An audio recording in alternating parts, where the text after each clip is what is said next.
통역사입니다. 예, 오늘도 역시 저는 집에서 이제 근무를 좀 하고 있는데요. 이렇게 좀 나가서 볼일 보고 싶을 때는 이제 회사에다 이야기를 하고 또 나갈 수가 있는데요. 내일은 제가 오전에 근무를 좀 일찍 마치고 밴쿠버 시내로 갈 예정입니다. 밴쿠버 시내에서 이제 교통사고건 관련된 고객과 변호사의 만남이 있어가지고 그 자리에서 이제 제가 통역을 지원하기 위해서 나가게 되는데요. 이럴 경우에는 이제 보통 제3의 그 에이전시에서 연락이 옵니다. 통역 같은 경우는 이제 가장 중요한 것이 안정적인 수입이 우선 중요하겠죠. 그러니까 제가 어디 큰 무대에 나가서 예를 들어서 국빈의 수행 통역을 한다거나 이런 부분이 아니고 소소한 그런 일상 생활 중에서 이제 통역을 하는 그런 위치에 있기 때문에 저희 같은 경우는 이제 가장 중요한 것이 안정적인 수입을 창출하고 그 다음에 이거에 생활을 해야 되잖아요. 그러다 보니까 이제 하는데 수입적인 측면에서는 이제 통역사들별로 천차만별입니다. 그래서 어떤 통역은 이제 거의 한 달에 한 50불 정도, 어떤 통역은 1억 이상, 그러니까 환전했을 때요. 이렇게 버는 사람들이 있죠. 그런데 통역 시장은 상당히 통역의 품질이 상당히 중요합니다. 그래서 우리가 이 통역의 품질이 그 자리에서 판별이 나요. 왜냐하면은 우선 이제 의료진들과 이야기를 할 때, 또는 어떤 변호인들과 이야기할 때, 그 자리에서 의사소통이 되는지 안 되는지 여부가 알 수가 있겠죠. 그렇게 하다 보니까는 이제 어떤 경우에는 그 자리에 쫓겨나는 경우도 있을 수가 있어요. 그러니까 만약에 이야기를 하는데 이 레지스터라고 해서 고객이 사용하는, 그러니까 제 고객이 사용하는 언어, 그 다음에 그 고객의 고객, 그러니까 한국어를 사용하시는 분이 사용하는 그 언어 수준에 맞는 용어를 선택해야 됩니다. 예를 들어서 변을 봤다, 소변을 봤다, 이럴 때 이 사람이 오줌을 쌌어요. 이럴 때는 거기에 맞는 용어를 하는 거죠. 그 다음에 소변을 봤습니다. 거기에 맞는 용어를 하는 거고요. 그 다음에 변비가 있어서 똥을 쌌어요. 아니면 대변을 봤어요. 이렇게 얘기할 수가 있겠죠. 그런 부분에서 이제 어떤 언어를 적절하게 선택하는 것이 이제 중요하죠. 네, 그래서 이제 통역사 같은 경우는 이제 그 자리에서 그 사람의 어떤 통역의 품질이 딱 나오게 됩니다. 나오게 돼서 심한 경우에는 회의 자체가 취소가 되는 경우도 있어요. 취소가 되고 다음번에 이제 회의를 잡는 경우가 있는데 보통 이제 변호사들 시간당 임금이 보통 한 200불에서 300불 정도 하거든요. 그런 상황에서 이제 두 사람의 변호사가 왔다면 3시간 약속하고 왔어요. 그러면은 이 사람들에게선 거의 한 1200불 정도가 손해가 되는 거고, 그 다음에 고객 역시도 그 자리에 왔다가 다시 잡고 와야 되기 때문에 그분에게도 마이너스가 있을 거고, 또 통역사 역시도 그 자리에서 만약에 쫓겨났다면 한 푼도 받지 못하게 되겠죠. 그렇게 되니까 이제 그런 일이 생기면 스스로가 이제 자괴감이 많이 들 겁니다. 그래서 현장 통역을 나갈 때는 상당히 어느 정도 준비가 된 후에 나가시는 게 무엇보다 중요한데요. 그렇게 하기 위해서는 이제 많은 경험을 쌓으셔야 되겠죠. 처음에는 좌충우돌이라고 해서 많이 이제 틀리기도 하고 그렇습니다. 하지만 이 영어라는 것은 이제 영어의 발음이 좋다 나쁘다를 떠나서 우선은 자신 있게 이야기하시는 게 중요한 것 같습니다. 저 같은 경우는 이제 아저씨 발음이라고 말씀드렸잖아요. 그런데 제 발음에 저는 자부심이 있어요. 왜냐하면 한국인으로서의 영어 발음은 버릴 수가 없는 것이죠. 물론 이제 제가 여기에 있는 네이티브 스피커들처럼 부드럽고 멋지게 이야기하는 거는 저도 원합니다. 하지만 저는 이제 한국인이고 또 한국인 통역사이기 때문에 영어 말고도 한국어를 하나 더 할 수 있잖아요. 그러니까 영어는 어느 정도 제 모국어가 아니기 때문에 너무 퍼펙트하게 하지 않아도 상대방 저희 고객들께서는 이해를 하고 일단 넘어간다는 사실이죠. 그러니까 일단 의료 통역사나 아니면 현장에서 일하시는 분들 너무 영어 발음 때문에 고민하셔가지고 내 발음으로 이것이 될까? 안 될 것 같은데 이렇게 고민하지 마시고 일단 도전하시는 게 중요합니다. 일단 천리길도 한 걸음부터라는 이야기 있잖아요. 그러니까 항상 도전하시고 꿈을 잃지 않고 계속 간다면 그분은 성공할 수 있습니다. 네, 그리고 이제 저희 그 웹사이트에서 제가 한 가지 발견한 게 있는데요. 지금 이제 이분이 이제 헬스케어 인터프리테이션과 관련된 어떤 그런 교육 같은 거, Resources for Healthcare Interpreters, Skill Building and Terminology라고 해서 이제 이런 강의를 하시는 분이신데 이분이 이제 여기서 추천해 놓은 웹사이트가 하나 있는데요.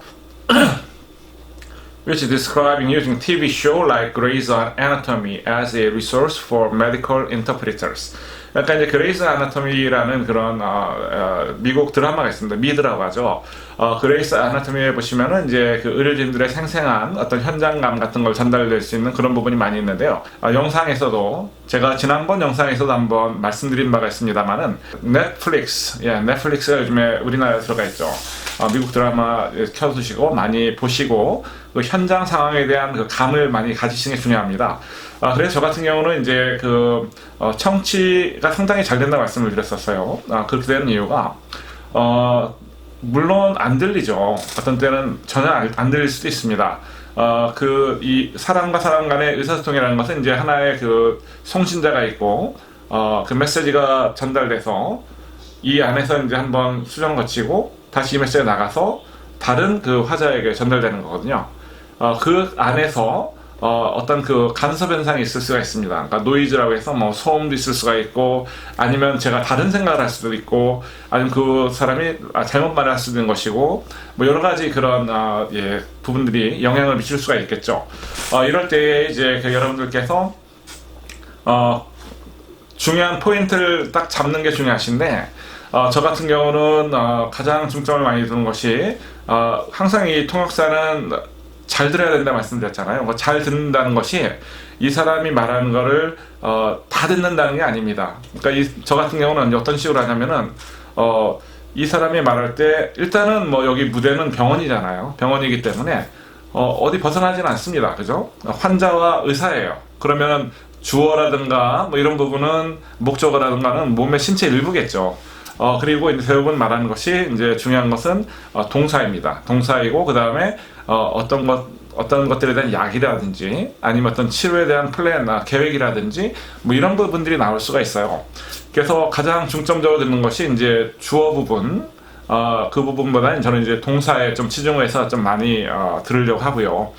그 다음에 이제 그 노트 테이킹 할 때에도 어떤 수치라든가 번호가 나오지 않는다면 주로 동사 정도는 제가 어느 정도 좀 받아 적고 이렇게 해서 연결을 드리려고 하는데 사람의 그 사고 능력과 인지 능력이라는 건 상당히 광활한 부분이 상당히 좋은 부분이 뭐냐면 각각 다른 단어를 이렇게 적어 놓더라도 연상을 할 수 있어요. 이렇게 연결지어서 같이 어떤 결론을 끄집어낼 수가 있습니다.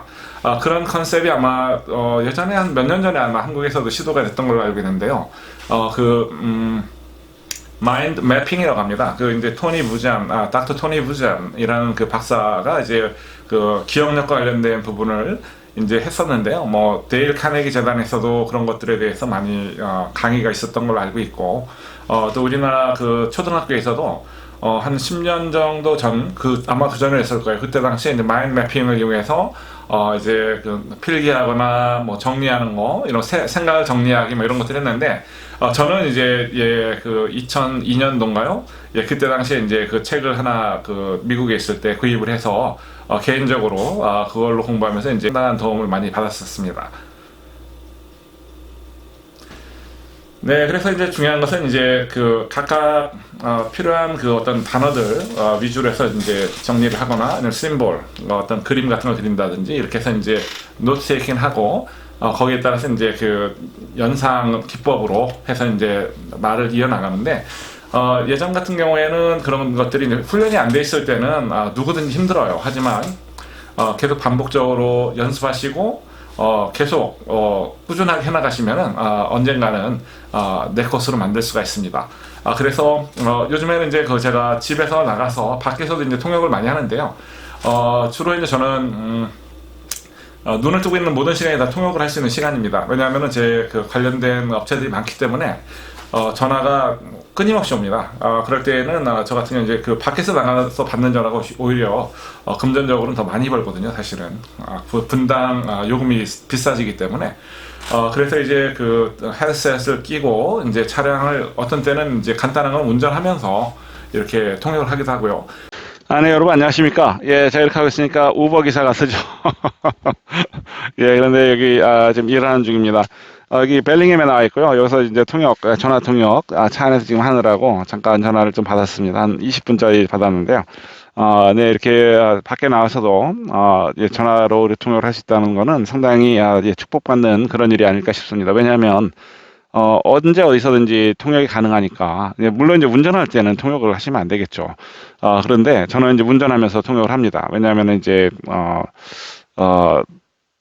헤드셋을 착용하고 그 다음에 용어에 대해서 만약에 그게 어려운 용어가 아니라면 예, 그래도 집중을 많이 요하지 않는 그런 업무라면은 예, 통역 가능합니다. 운전하면서 하실 수 있어요.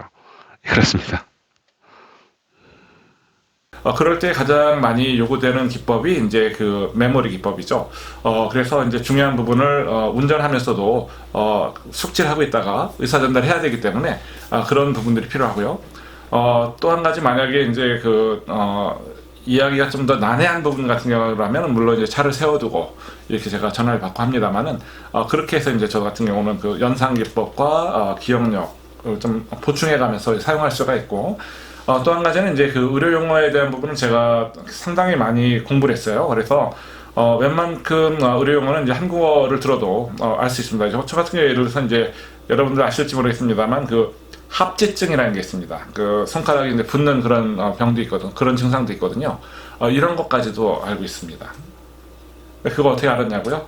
예, 항상 들으면서 공부를 하게 되잖아요. 그리고 나서 이제 합지증을 처음 몰랐지만 이야기를 하면서 명칭을 알게 되고 그 다음에 여기에 대한 의미를 알게 되기 때문에 실제 통역을 하면서 이렇게 숙지하는 단어도 상당히 많습니다. 네, 전화가 왔네요. Hello, good afternoon. This is Gabe.